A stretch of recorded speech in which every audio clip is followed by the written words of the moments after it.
wear in America is great hat in my town. Okay, because there's not enough liberals in my town to put in a phone booth. Right. Really, there's not, because we have 380 churches. We have word preaching. Our headquarters is there, and my people know how I stand in town. Because I get on radio every now and then. We'll talk, prophecy every now and then. But there are other people that if you were to wear that, they can't look at you and say, "Oh, that's your freedom. I don't agree," but they want to take the hat, stomp it. They do this. And They want to grab your T-shirt. They want to. One guy was grabbed out of his car in the city because he had a Trump T-shirt on. That is an emotional tie to a political spirit. That's why we have the problems that we're having right now. It's the tie, soul tie. I've only put bumper stickers on my car if it's something real important. Yeah. And I put it on. I would do it for a president, but if I didn't do it, I'm part chicken, I think. But I just didn't want my car messed up, because I know they would key my car if it had a Trump sticker on it.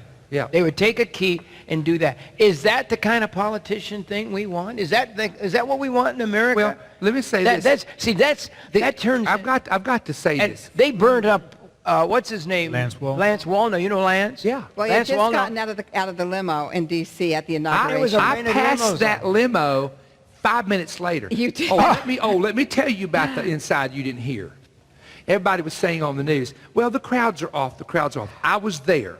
You had checkpoint. They circled. Watch this. That's why. Watch this. They circled the city. You could not go down a normal road. You could not take your car. You had to walk miles to get there. That's number two. We were there. They had checkpoints. I was at the Reagan Center. They had checkpoints with 100 to 150 kids, purple hair, green hair, nose, and whistles. The moment that the crowd started coming, they rioted and burnt that down and shut the checkpoint down. Now you had to go 2 miles to the next one. They started fussing there, and you had to go 3.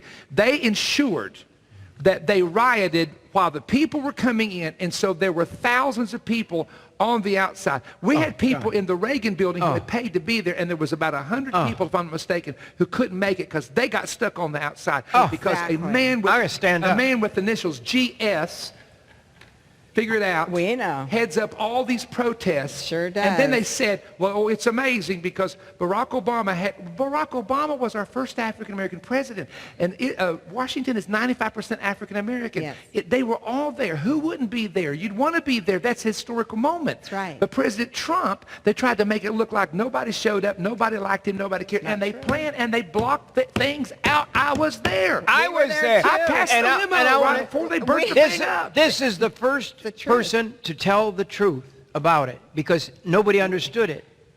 There were so many people on the outside that they couldn't get in. Once they start fighting, they block the checkpoint. The guys come out, they block it. And I had people that, where are you guys at?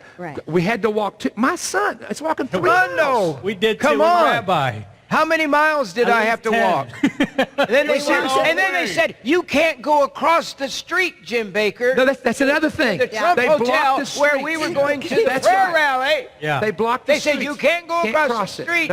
And they said, you're going to have to walk how many miles back? 10 more miles. 10 more miles. Old Jim Bakker. Well, we'd already walked about 10 miles. I already walked 10 miles. It was cold. I'm 78 years old, and I've done my morning walk. That's all. I mean, I'm serious. My legs just didn't want to do another 10 miles. But everything was so barricaded off. And had you ever seen that many police? They didn't let it. People, now this is important, because this is the basis, they say, the lie that Donald Trump was saying, that he had a bigger crowd than the last president or whatever, you know.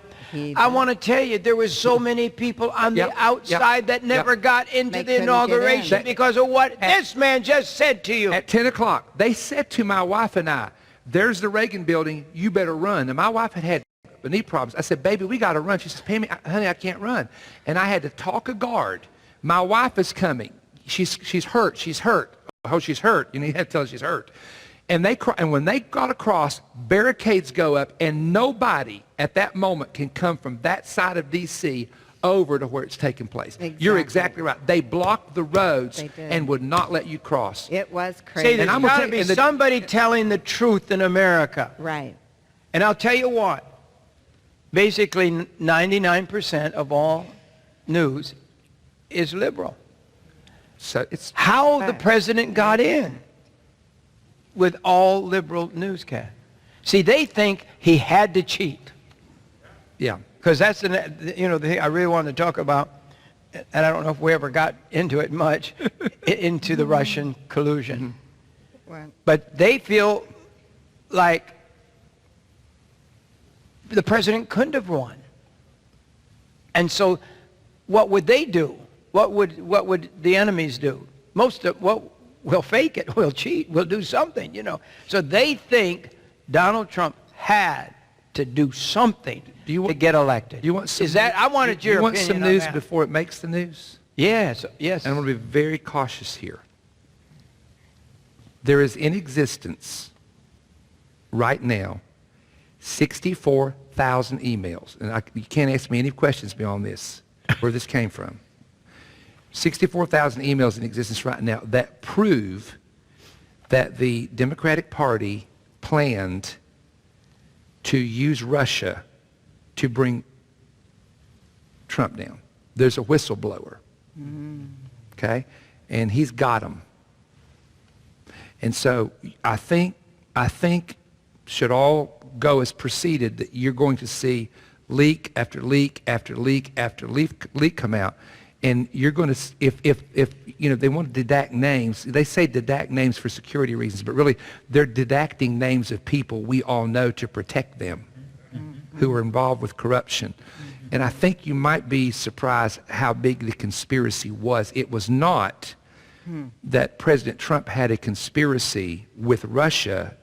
It was the other party had a conspiracy to use Russia to as their weapon.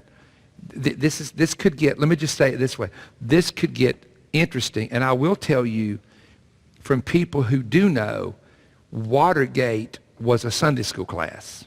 right. There was Watergate. that's Watergate was basically don't let me get into that. But Yeah. I'll tell you a story. My father pastored in Northern Virginia, and we had a man. Now he's dead now. My daddy has passed away, and this man has passed away. So my dad would whip me if I went home and he saw me say this on TV with him and this man living.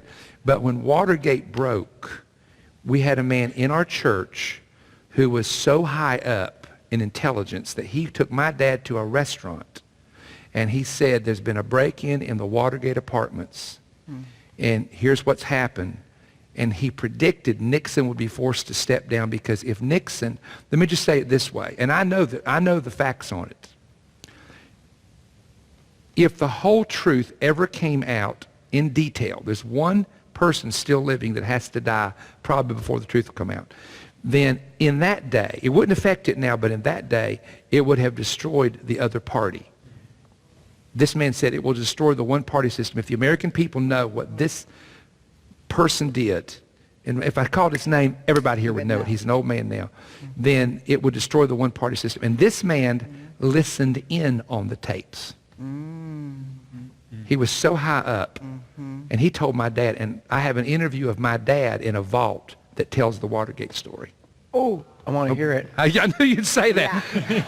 Yeah. When I go to be with the Lord, I'll leave you the tape. I didn't mean it that way. I mean, if I pass You're going away, before. if I pass away, I'll leave you the tape. But again, this is where it's so interesting. I have a friend in the Middle East who You don't know what you said to me.